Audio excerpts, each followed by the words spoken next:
Hi guys, இன்னைக்கு day 34. Get ready with me for college. இன்னைக்கு நம்ம ஃபார்மல்ஸ் தான் போகிறோம். அதுக்கு black colour pant white colour shirt தான் எடுக்க போகிறோம். ஒயிட் கலர் ஷர்ட்டை ஃபர்ஸ்ட் எடுத்து ரெடியாக இருக்கான்னு பார்த்தோம். ஆனால் அது ரெடியாக இல்லைங்க.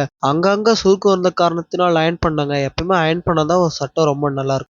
நீங்கள் உங்களோட பொருளுக்கு எவ்வளோ மரியாதை கொடுக்குறீங்களோ அந்த பொருள் உங்களுக்கு மரியாதை கொடுங்க. அதனால் உங்கள் பொருளை பத்திரமா வச்சுக்கோங்க. இன்னைக்கு நம்ம ஆக்சசரிஸை இந்த வாட்சை கட்டிட்டு பக்காவாக ரெடி ஆயிடுச்சுங்க.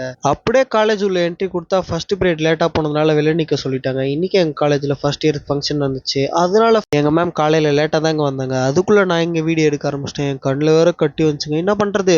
என்னடா என்னை விட்டு தலைவரன்னு சொல்லிட்டு என் ஃப்ரெண்டும் வந்து தலைவர் இருந்தாங்க. இந்த சிவப்பு சட்டை தான் எங்கள் கிளாஸோட ரேப்.